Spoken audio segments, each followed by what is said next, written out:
Hai, aku Devi, dan di video kali ini aku akan bacakan cuplikan dari novelnya Lisa Jackson, The First New York Times Bestselling Author, dengan judulnya Lost Souls, Ciuman Maut Sang Vampir. Tentunya novel ini adalah novel terjemahan yang dipublikasikan oleh Kensington Publishing Corporation dengan cetakan pertama April 2009. Di sini kalian juga bisa beli secara online di website www.zahra.co.id, atau mungkin kalian bisa temukan buku ini atau novel ini di website atau toko buku kesayangan kalian. Gak akan ada video kok di video ini, jadi kalian bisa ngedengerin sambil melakukan aktivitas. Jangan lupa pakai earphone-nya ya. Yuk langsung aja. Jay tidak akan membiarkan kehadiran gadis itu menghancurkan konsentrasinya. Tentu saja, ia menyadari keberadaan Christy persis saat gadis itu masuk ke dalam kelas. Bagaimana tidak? Dan yang paling mengejutkan, melihat namanya di daftar nama mahasiswa kelasnya. Wanita itu lebih tinggi dibandingkan dengan sosok terakhir yang ada di dalam ingatannya. Mungkin karena kaki panjang yang dipadu dengan jeans berpotongan lurus, serta sepatu boot berhak setidaknya 2 cm. Tubuh wanita itu bak seorang atlet. Bahu tegap yang dihasilkan dari berenang rutin selama bertahun-tahun. Permukaan perut yang rata, dan pinggang yang ramping. Meski hanya mengenakan jeans tua dan baju hangat, gadis itu dapat dengan mudah membuat para lelaki menoleh kepadanya. Tidak hanya karena kecantikan bak model-model di panggung peragaan busana, namun karena dirinya memiliki sesuatu yang lebih dari sekedar cantik, dan kepercayaan diri yang alami, mudah bergaul, dan memikat. Saat Christy mulai melangkah ke sudut kelas, ia menoleh pada Jay. Namun entah bagaimana, lelaki itu bersikap tenang. Bahkan tidak memperhatikannya sampai semua calon ilmuwan forensik generasi mendatang yang ada di sana berhasil menemukan tempat duduk mereka. Jay sangat yakin bahwa para mahasiswa ini berasumsi pekerjaannya sama seperti yang ada di serial CSI, glamor dan penuh kecerdikan, di kota segemerlap Las Vegas, New York, dan Miami, dengan staf kepolisian yang cerdas, seksi, dan pandai, sementara teknisi TKP bekerja memecahkan ulah para bajingan. Mereka mungkin membayangkan para penyelidik yang selalu mampu memutuskan siapa para pelaku kejahatan dan mengirimnya ke penjara. Jay menyadari bahwa pekerjaannya di sini jauh sekali dengan citra yang berhasil ditampilkan di televisi. Sebaliknya, justru memberikan mereka realitas dalam dosis besar. Beberapa dari kalian mungkin bertanya-tanya siapa saya. Ia mulai mengitari meja-meja dan menyandarkan pinggangnya di ujung meja saat mahasiswa terakhir yang baru tiba menyelinap duduk di kursinya. Kelas ini tampak menua, dan lantainya yang kusam, meja-meja berparut, dan pencahayaan lampu neon berombak-ombak menunjukkan saat terakhir ruangan itu direnovasi. Itu adalah di masa pemerintahan Eisenhower. Saya Jay Knight, dan saya bekerja untuk Departemen Kepolisian New Orleans. Saya dianugerahi 2 gelar sarjana, satu dari jurusan kriminologi dan satu lagi dari ilmu laboratorium klinis. Lalu gelar master dalam ilmu forensik yang ini dari Universitas Alabama. Saya juga bekerja untuk Laboratorium Kriminal New Orleans, di mana seperti tebakan kalian, sejak peristiwa Katrina berjuang susah payah mengerjakan semuanya. Kami kehilangan laboratorium dan peralatan senilai lebih dari $5 juta saat badainya terjadi. Bukti-bukti hancur dan tidak akan terganti. Kami harus bekerja sama di ruangan kantor sheriff atau lewat agen swasta, yang tentu saja memperlambat banyak hal. Kami juga kehilangan para teknisi, yang lelah tinggal di dalam truk gandeng FEMA dan bekerja di sana. Bahkan harus mengumpulkan bukti di sana. Ia berhasil mendapatkan perhatian dari seisi kelas. Pandangan para mahasiswa tampak serius sekarang, tertuju padanya. Dan tidak seorang pun yang mengobrol atau mengunyah permen karet. Tapi semuanya mulai membaik. Perlahan, kami tidak memiliki kantor dan laboratorium yang ditampilkan di acara televisi semacam CSI, namun kami kini sudah memiliki fasilitas khusus di Universitas New Orleans, di depan danau kampus. Ia menoleh ke arah Christy. Gadis itu, seperti yang lainnya, memberikan perhatian secukupnya. Jika gadis itu merasakan emosi berbeda dengan yang diberikan oleh mahasiswa lain, jelas sekali ia sukses menyembunyikannya. Bagus. Aku tahu sebagian besar dari kalian mengira kelas ini akan diajar oleh Dr. Monroe. Tapi karena ada yang sedang sakit di keluarganya, dia terpaksa harus mengambil cuti. Dan kalian semua terjebak denganku di sini. Jadi, untuk 9 minggu berikutnya, kita akan mendiskusikan kriminologi dalam segmen sepanjang 3 jam. Kita akan membahas topik utama. Dan ketimbang mengatakan bahwa saya akan menguliahi kalian, kita akan menyebut bahwa saya akan memandu diskusi tentang ilmu forensik dan bukti. Selama 1,5 jam ke depan, kita akan menyelenggarakan sebuah kuis dan akan ada sesi tanya jawab di sana. Kita akan berdiskusi tentang TKP dan bagaimana melindungi lokasi tersebut. Bagaimana cara mengumpulkan bukti dan apa yang akan kita lakukan dengan bukti tersebut saat sudah berhasil dikumpulkan. Kita akan membahas segala hal, mulai dari pola semburan darah hingga senjata api, entomologi, dan biologi forensik, baik tanaman dan hewan. Kita juga akan membicarakan tentang penyebab kematian dan autopsi. Satu mahasiswa lelaki bergaya sporty dengan beberapa tindikan di telinganya mengancungkan tangannya. Apakah ada kemungkinan kita bisa melihat proses sebuah autopsi? Pertanyaannya membuat beberapa mahasiswa berbisik. Beberapa tampak antusias dan ada pula yang bergidik jijik. Sayangnya tidak dalam masa perkuliahan ini, kata J. Tapi pikirkan betapa kerennya kunjungan itu. Si Sporty tidak segera menyerah. Saya tidak tahu, kira-kira akan sekeren apa? J bertanya pada si isi kelas, dan beberapa anak tampak bersemangat sementara sisanya menggerutu. Seperti yang telah saya sampaikan, kunjungan itu tidak ada di dalam jadwal, dan kelas ini sangat besar. Ada beberapa aturan tentang autopsi, masalah kontaminasi, masalah waktu, dan sekeren yang kalian bayangkan. Tim forensik adalah sosok yang sangat sibuk. Sama halnya dengan setiap orang yang bekerja untuk kantor penyelidik. Namun, untuk membuat hal ini tetap menarik, setiap minggu kita akan mendiskusikan sebuah kasus yang spesifik dan telah berhasil dipecahkan oleh departemen. Lalu aku akan menunjukkan bukti yang terkumpul pada kalian. Dan kita akan melihat apa yang bisa kalian katakan padaku tentang kejahatan itu. Setelah itu, kita akan membandingkannya dengan apa yang sebenarnya telah ditemukan oleh polisi. J masih mendapatkan perhatian anak-anak. Fokus masih tertuju padanya. Setidaknya untuk sekarang. Ia mengadakan kontak mata dengan Christy lagi. Seperti yang dilakukannya dengan mahasiswa lain saat melanjutkan materi kuliahnya. Hal itu mudah baginya, karena ia mencintai pekerjaannya.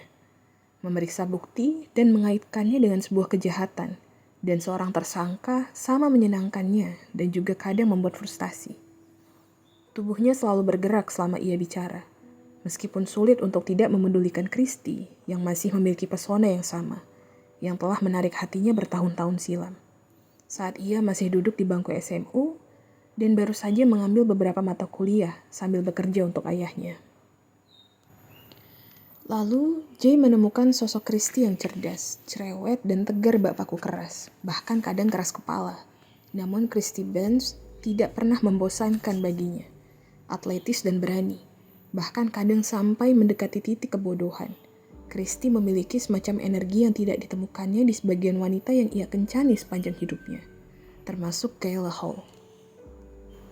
Kini Christy duduk di belakang kelas tanpa berdandan. Mata hijaunya yang besar menatap J.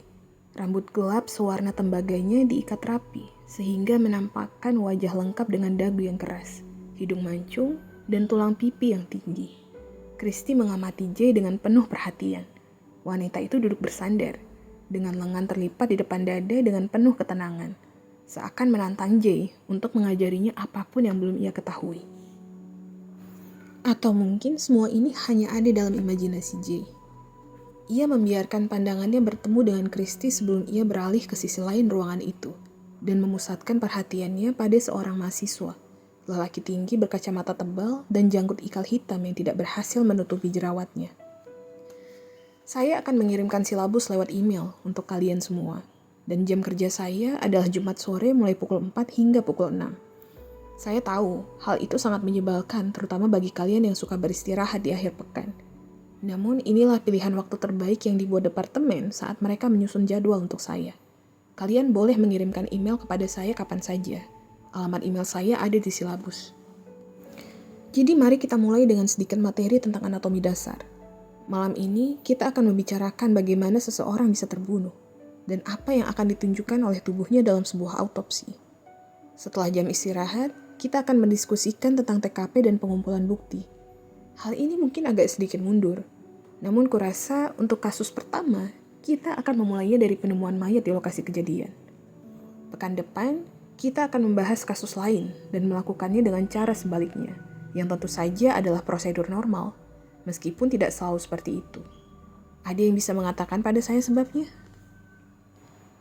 Satu lengan terangkat dan melambai tiba-tiba seakan sang empunya tangan tak sanggup menahan dirinya. Tinggi gadis itu kurang lebih 5 kaki, dan beratnya tidak mungkin mencapai 50 kilo. Rambutnya yang pirang terang bergerak ke sana kemari saat ia mencoba menarik perhatian Jay. Jay mengganggu padanya. Ya? Kadang bukti di TKP tidak cukup masuk akal karena mayat bisa jadi sudah dipindahkan. Dalam kasus semacam itu, kau akan mendapatkan lokasi yang sia-sia. Namun kau juga akan menemukan bukti dari tempat di mana penyerangan atau pembunuhan sebenarnya terjadi. Benar, kata Jay, sambil mengangguk pada gadis yang kini tersenyum bangga dan berseri-seri karena telah melontarkan pernyataan yang besar. Sekarang mari kita lihat yang satu ini. Jay melompat ke arah meja dan menuju ke sebuah diagram tubuh manusia yang digantungnya di tembok. Satu berupa kerangka, satu lagi susunan otot, diagram yang terakhir menunjukkan organ tubuh manusia, dan yang keempat adalah sebuah sketsa tubuh manusia berukuran besar dengan tanda-tanda dan notasi yang ditambahkan oleh petugas koroner berdasarkan kasus yang terjadi. Jay mengatakan bahwa tindak kejahatan ini telah terjadi sekitar 10 tahun silam, dan seorang pembunuh yang menyebut dirinya Bapak John berkeliaran di jalan-jalan di Orleans.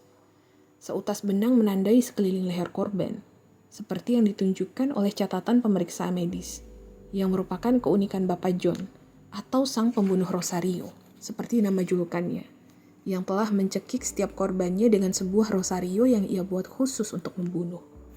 Bapak John adalah seorang pembunuh berantai yang sangat sadis, sosok yang akan sangat mengerikan, sekaligus membuat anak-anak terperangah. Jay tidak hanya memiliki salinan gambar dari autopsi, namun juga foto korban yang akan ditunjukkannya nanti. Lalu ia akan mendemonstrasikan bagaimana ilmu forensik telah membantu mengarahkan polisi kepada si pembunuh.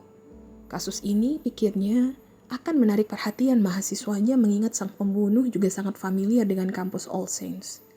Tentu saja, Christy Benz akan menerima penjelasan kasus ini secara lebih personal karena ayahnya ikut menguak identitas sang pembunuh. Jay menyadari bahwa wanita itu menegakkan posisi duduknya di kursi. Kini kita akan melihat pada sebuah pembunuhan dan penanganan kasusnya. Kalian lihat bahwa kami memiliki foto sebuah korban dan catatan dari tim forensik. Jay meraih setumpuk kertas dan mulai membagikannya pada seisi kelas. Kita akan melihat mayat ini dari sudut pandang seorang staf. Mulai dari halaman pertama. Ini adalah versi catatan staf forensik yang lebih kecil. Malam ini, pikir flat dari sebuah sisi tinggi di lantai 3 tempat tinggalnya. Malam ini akan menjadi waktu yang sempurna untuk penculikan selanjutnya. Ia menoleh keluar menembus cabang pohon tertinggi hingga garis tipis lingkaran bulan yang tampak samar-samar di balik awan yang bergerak perlahan. Namun tentu saja, ini bukan soal bagaimana proses ini berlangsung. Ia tidak bisa hanya sekedar menculik korban saat sang gadis berjalan menuju rumahnya sepulang kelas malam atau dari perpustakaan atau sepulang kerja. Ia tidak diizinkan bersembunyi di kursi belakang mobil mereka di malam hari, atau membuntuti diam-diam para gadis itu yang sedang beraktivitas. Tidak, ia diminta menunggu untuk menjalankan permainan ini, untuk memastikan semuanya berjalan rapi sesuai rencana. Ia bisa saja merenggut nyawa seseorang malam ini, namun korbannya tidak akan menjadi salah satu dari yang elit, salah satu dari mereka yang terpilih, mereka yang telah diperhatikan dengan cermat, mereka yang telah dipertimbangkannya sebagai yang terhormat. Mereka yang memiliki kepribadian dan berpendidikan tinggi.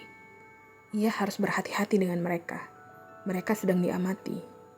Namun, yang lainnya, mereka yang dapat dirusaknya jika ia berkehendak, korban-korban seperti sebelumnya. Ia harus berhati-hati. Selalu berhati-hati. Ia mendengar dentang lonceng kapel dan detak jantungnya memburu. Inilah saatnya. Teng, teng, teng. Saat dentang itu seakan membekukan waktu, ia merasakan antusiasme di dalam dirinya. Para mahasiswa akan menghambur keluar dari gedung, berjalan ke sana kemari, mengobrol, tertawa, bergegas menembus malam, dan sama sekali tidak menyadari ia sedang mengamati mereka dari sini. Dari tempat persembunyiannya, ia mampu, jika ia sudah tidak tahan, memilih mereka satu persatu dengan senapan, dengan tali atau anak panah, atau bahkan roket tangan, sebuah senjata yang ia gunakan saat masih kanak-kanak, saat memandang burung dan tupai, bahkan kelelawar di malam hari. Penglihatan dan pendengarannya sangat hebat. Bahkan indera penciumannya sangat terlatih, sehingga ia dapat dengan mudah membunuh korban pilihannya, bahkan tidak membutuhkan senjata. Tapi bukan begitu caranya. Hal itu akan melanggar aturan permainan. Malam ini, All Saints tidak bisa menjadi arena perburuannya. Nyalinya tersentak saat ia mengamati beberapa mahasiswi, para gadis yang pernah ia lihat di kampus. Mahasiswa yang fotonya telah ia curi. Ia mengetahui beberapa nama mereka dan ia tersenyum saat menyadari salah satu dari gadis ini akan menjadi yang terpilih selanjutnya. Ia menggosok ujung jemarinya dan membayangkan pola ketidaksengajaan mereka menuju dirinya yang diciptakan oleh diri mereka sendiri. Seakan mereka mempercepat kematian mereka sendiri, pengkhianat takdir mereka sendiri, penentu ajal mereka sendiri. Segera, ia membatin saat sebuah bayangan melintas melewati bulan dan udara perlahan berubah. Ia mencium aroma gadis itu, lalu menoleh, menangkap sosoknya, Christy Benz, berjalan dengan cepat. Kakinya berderap di atas jalan batu dari arah Knowles Hall. Gadis itu sedang membuntuti seseorang. Tidak, ia mengejar orang itu saat si lelaki menuju tempat parkir di ujung kampus. Bahkan dari jarak sejauh ini, ia mengenali lelaki itu, si dosen baru. Tentu saja, bibirnya geram saat ia mengamati J. McKnight, staf tambahan terbaru di All Saints. Tersembunyi di balik bayangan menara, ia merasakan darahnya mulai berdesir panas, karena nafsu, hasrat, atau amarah. Dinginnya malam masuk menelusuri tubuhnya, hingga ke tulang saat detak jantungnya mulai berderap cepat. Dadanya berdegup keras sekarang, otot-ototnya keram. Sarafnya terasa kejang bak pita karet yang direnggangkan. Ia membayangkan apa rasanya menyentuh gadis itu. Merasakan tubuh gadis itu merespon sentuhannya. Membuka satu persatu kancing pakaiannya hingga sang gadis tergeletak polos di depannya. Dalam bayangannya ia melihat batang tubuh yang panjang, berotot namun tetap feminin. Kaki gemulai yang akan melingkari tubuhnya saat ia memeluknya. Nafasnya yang hangat memburu di atas dada sang gadis. Gigi dan lidahnya meluncur di atas dada gadis itu saat ia mulai. Otot tubuhnya mulai mengejang dan organ intimnya merespon. Bagian tubuhnya yang paling sensitif mulai mengeras. Tidak, ia tidak bisa membiarkan dirinya tenggelam dalam fantasi. Belum, ia harus menyelamatkan dirinya sendiri. Ia menutup jendela tanpa suara. Perlahan, dalam langkah tanpa suara, ia mundur dari jendela kaca menuju tangga. Dan saat ia menuruni anak tangga usang itu, ia berhasil mengalahkan keinginannya. Ia tidak boleh terburu-buru. Ia tidak bisa mengambil keputusan terlalu cepat. Ia harus mengikuti rencananya dengan rapi, atau semuanya akan hilang begitu saja. Jay, Profesor McKnight. Hei, tunggu. Christy melangkah secepat mungkin, mencoba mengejar Jay.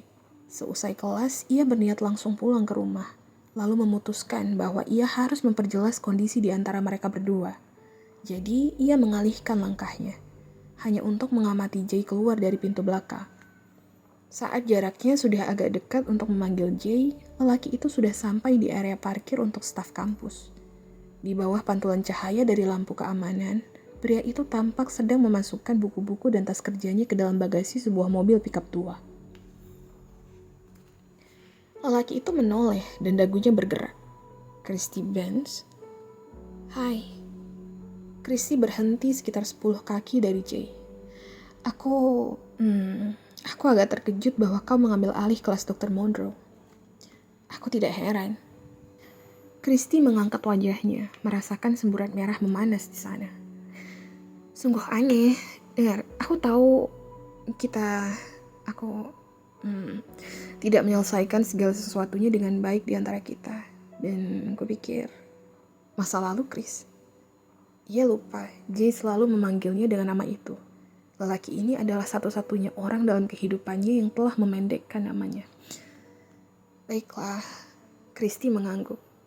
Tapi siapa yang tahu sekarang kita akan berada dalam satu ruang kelas yang sama. Atau bahwa kau akan menjadi dosenku. Atau tunggu sebentar. Katanya saat kebenaran mulai muncul di depannya. Kau sudah tahu. Kau pasti sudah mengetahui hal ini. Beberapa hari yang lalu, ya, Jay mengangguk dan membuka pintu sedikit lebih lebar. Suara anjing yang dalam terdengar dari ruang mobil yang gelap dan luas. Seekor anjing berotot meringkuk di sana. Di bawah cahaya lampu, otot-otot hewan itu meringkuk di bawah sebuah jaket yang kelihatan seperti tembaga yang dipelitur. Christy mundur selangkah. Ini Bruno, kata Jay. Dia seperti mammoth. Hanya seekor anjing kecil. Sambil menunduk, Jay merangkul kepala Bruno.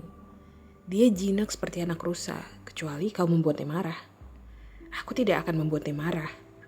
Jay melemparkan senyum kecil dan mengelus-ngelus telinga lebar si anjing besar. Bangunlah, katanya pada Bruno. Urus dirimu sendiri. Jay menunjuk pada ujung area parkir di mana semak bungur membatasi hamparan bunga yang memisahkan kampus dengan area parkir. Bruno patuh, mengendus tanah basah, lalu mengangkat kakinya ke sebuah belukar sambil terus menatap Jay dengan tatapan bandel. Anak baik, kata Jay saat si anjing usai melepaskan dirinya dari keinginan buang hajat dan mulai mengendus tanah. Nanti, bangunlah, naik ke mobil.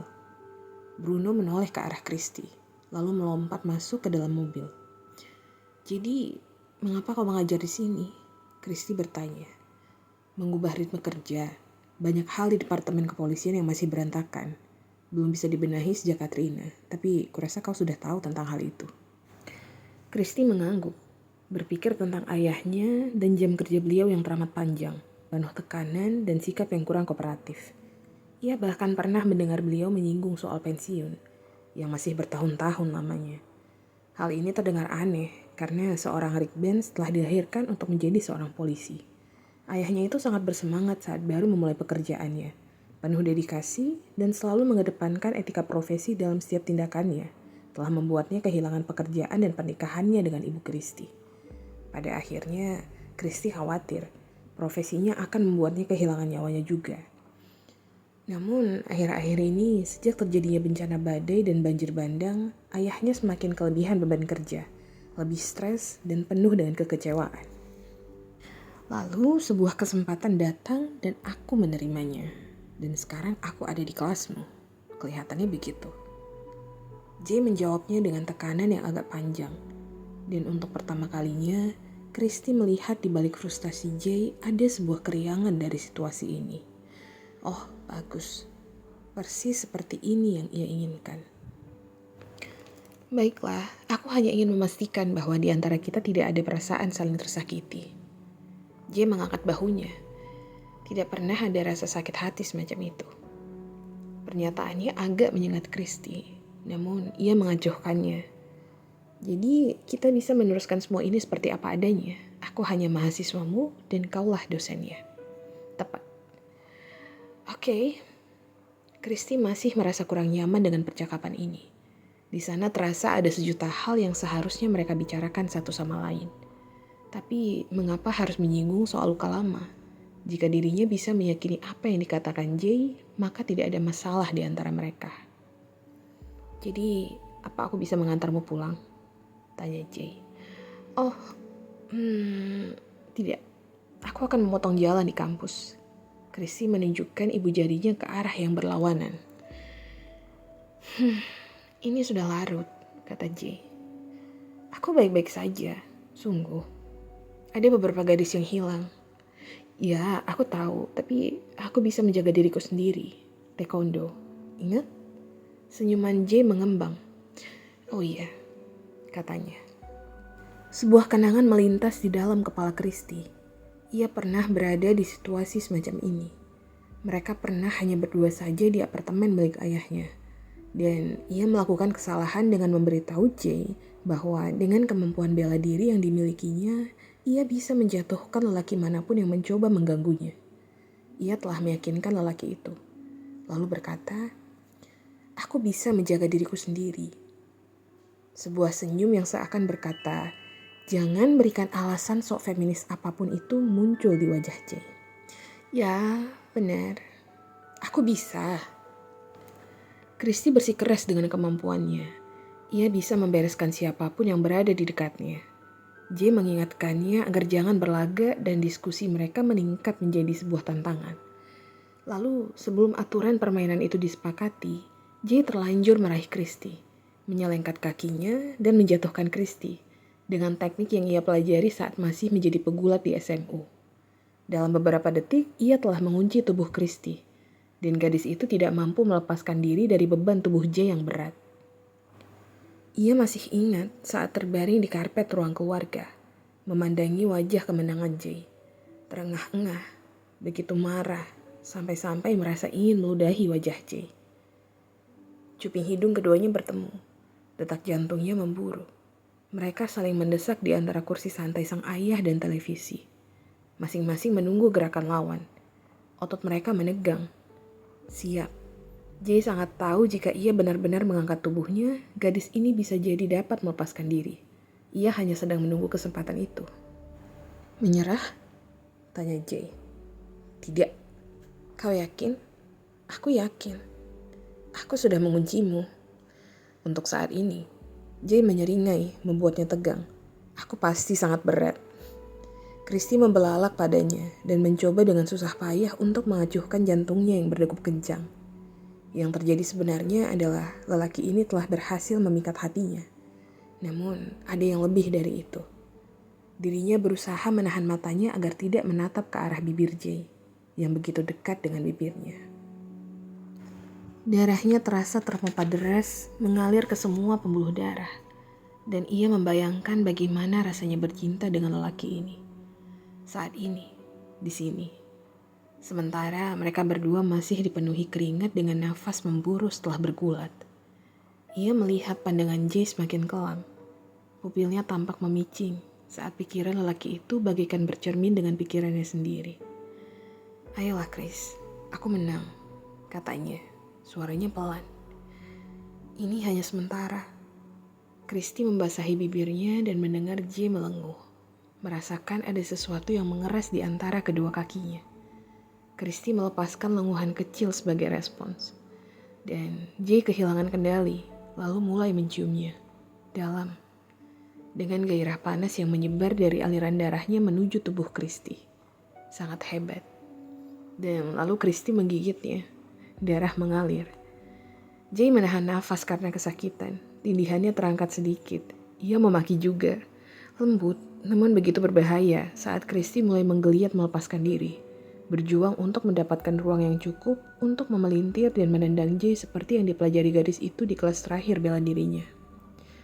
Namun gerakannya terhenti saat ia mendengar langkah kaki di luar tangga, di apartemen. "Bangun," perintahnya pada Jay. "Apa?" Suara kunci bergemerincing di balik pintu. "Itu ayah, bangun." Dalam sebuah gerakan yang sangat tangkas, Jay bangun dan berdiri. Sebelum Kristi sempat mengatakan padanya apa yang harus dilakukannya, Jay sudah berada di antara sofa, berhenti di ruang tengah dan menyelinap ke kamar mandi. Saat Kristi dengan cepat membereskan pakaiannya dan melemparkan dirinya di kursi sang ayah.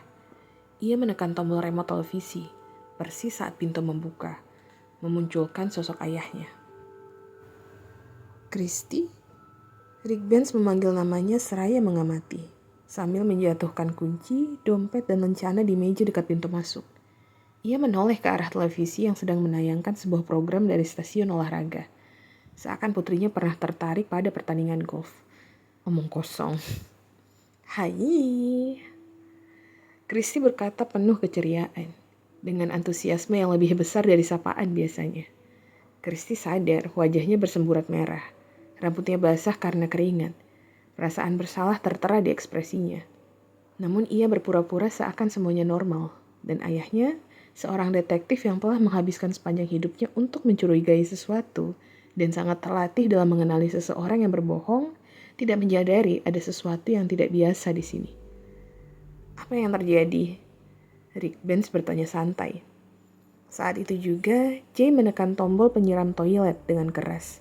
Air menyembur dari salurannya, dan lelaki itu melangkah keluar dari kamar mandi. Wajahnya juga merona merah, dan bibirnya pucat.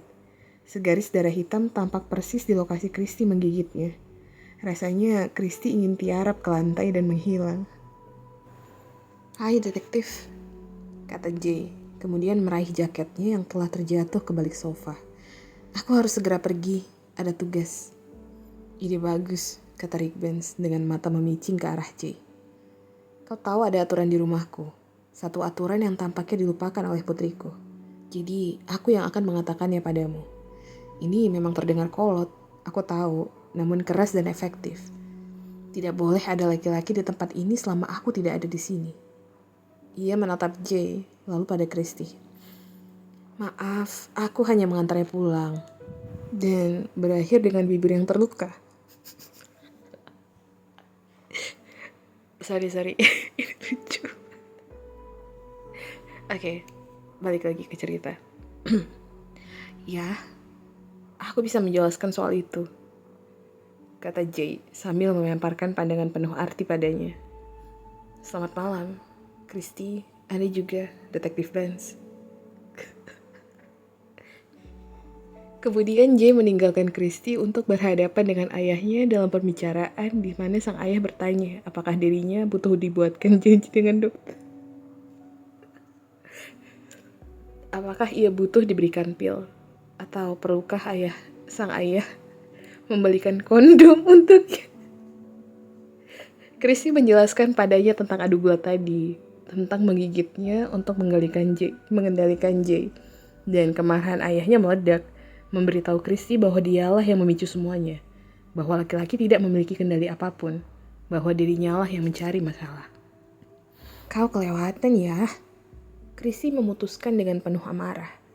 "Asal kau tahu, ini sama sekali bukan urusanmu, dan aku baik-baik saja. Aku belum butuh pil atau apapun itu. Dan saat aku membutuhkannya, percayalah padaku, aku akan mengurusnya sendiri." Dan ia benar-benar melakukannya 6 bulan kemudian. Jadi sekarang disinilah ia berada, di tengah kesunyian malam, menolak tawaran diantar pulang dari Jamaica Night. Lelaki yang padanya lah ia berikan kegadisannya, kemudian ia campakkan.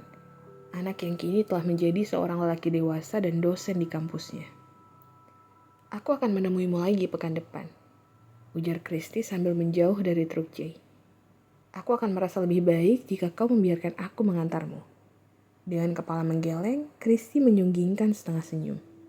"Aku bisa menjaga diriku sendiri," katanya, menggaungkan kalimat dari masa lalu itu sekali lagi, lalu berbalik dengan memutar tumitnya menuju Greek Row dan Wagner House. "Hubungi ponselku jika kau membutuhkan sesuatu," Jay berkata di belakangnya sambil menyebutkan nomor ponselnya. Christy mengangkat satu tangannya, namun tidak berbalik hingga ia berada di depan perpustakaan. Dari sana, ia memotong jalan menuju gerbang di dekat apartemennya, menyadari bahwa ia mengingat nomor ponsel Jay tadi yang berlawanan dengan keputusannya, dan ia berpikir, ia tidak membutuhkan Jay dalam hidupnya. Ia tidak menoleh ke belakang, tapi mendengar suara mesin truk itu terbatuk-batuk membelah malam, lalu menderu. Ia telah membereskan masalahnya dengan Jay, dan dirinya merasa baik-baik saja dengan hal itu. Beberapa menit kemudian, ia mendengar suara mobil pick-up itu keluar dari tempat parkir, dan ia masih berada di jalan, bergegas di dalam kegelapan yang menyelimuti kampus, merasakan angin yang menyapu kulitnya. Ada beberapa mahasiswa yang masih berada di luar kampus, namun tidak banyak, dan bayangan di antara lampu keamanan tampak tebal dan suram. Tampak akan terangkat dengan suara derak ranting dan deru angin. Hujan telah berhenti beberapa saat lalu, selama 3 jam yang telah berlalu. Namun, aroma lengas tanah basah menggantung di udara. Reremputan diselimuti titik-titik embun yang berkilauan tertimpa cahaya bulan. Kristi menuju arah yang berlawanan dari kampus, menuju gerbang yang berdekatan dengan gedung apartemennya. Ia memotong jalan lewat Wagner House dan melihat sebuah gerakan. Sesuatu yang tidak biasa. Bendera merah melambai-lambai di dalam pikirannya, dan ia membuka tas tangannya. Tangannya merogoh kantong di mana ia menyimpan semprotan mericanya. "Jangan konyol," katanya pada diri sendiri. Mungkin itu hanya anjing. Namun, ia merasakan keringat gugupnya mulai mengalir dari pusat sarafnya. Ia kesulitan melihat. Ia bergerak cepat, penuh kewaspadaan. Kaleng semprotan merica tergenggam di kepalan tangannya. Ia benci menjadi seorang pengecut. Membencinya. Ia telah berusaha keras untuk menjadi pengamat, memerhatikan lingkungan sekitarnya, mempercayai perasaannya, dan ia telah berlatih bela diri sehingga tidak perlu bergantung pada siapapun selain dirinya sendiri. Tapi tidak ada alasan untuk keras kepala. Ia memikirkan sensasi aneh yang berasal dari mobil gelap yang melintas di jalan sebelum kelasnya dimulai, dan merasakan seakan ia sedang diamati, diawasi oleh sepasang mata yang tidak terlihat. Hasil riset Kristi tentang para gadis yang hilang. Percakapan tidak menyenangkan dengan anggota keluarga mereka, orang-orang yang sungguh tidak peduli, mulai merasuk ke dalam jiwanya. Ia mengamati belukar yang berbayang itu saat mengitari sudut dan memotong persimpangan jalan. Sosok seseorang dalam balutan jaket dengan tudung sedang berjalan ke arahnya. Tubuh Kristi menegang, ototnya tiba-tiba mengencang. Indranya waspada pada figur yang sedang mendekati dirinya. Meskipun ia menyadari orang yang sedang mendekatinya adalah seorang wanita yang ramping. Kristi menghela nafas saat mereka berpapasan. Ia menangkap kilasan wajah di dalam tudung dan mengenalinya sebagai Ariel, yang sambil mengamati Kristi memilih untuk menjauh selangkah darinya. Kristi baru saja akan mengatakan sesuatu saat Ariel menatapnya langsung, dan saat itu juga semua warna dari wajah Ariel memudar. Corak kulitnya berubah pucat. Wajahnya diselubungi kabut abu-abu. Apakah ini gara-gara cahaya lampu? Kilauan dari pijar lampu keamanan yang berpendar dalam kabut. "Ariel?" Kristi menyapa dan berbalik. Namun gadis itu telah berjalan menuju jalan setapak berbatu di dekat Commons dan lenyap di telan kegelapan. Namun warna-warna yang memudar. Sangat mirip dengan penglihatan yang dialaminya tentang ayahnya. Jantung Kristi berdegup keras. Ia merasakan, dengan keyakinan yang dingin, bahwa Ariel telah ditakdirkan mati. Dan sekianlah cuplikan dari novel Lost Souls karyanya Lisa Jackson. Gimana? Lumayan seru ya? Seru sih kata aku. Ada lucunya juga. Dan tentunya untuk mendukung penulis, untuk pemahaman membaca yang lebih baik, dan pastinya kalian juga pengen tahu kan gimana awal dan juga akhir dari novel ini. Jadi aku sarankan kalian untuk beli dan baca bukunya sendiri ya. Kalian bisa beli bukunya di toko buku kesayangan kalian atau di website kesayangan kalian. Dan nanti juga aku akan taruh di description box ya. Jadi sampai sini dulu videonya. Kita ketemu lagi di video berikutnya. Dan aku Devi pamit. Assalamualaikum warahmatullahi wabarakatuh. Bye.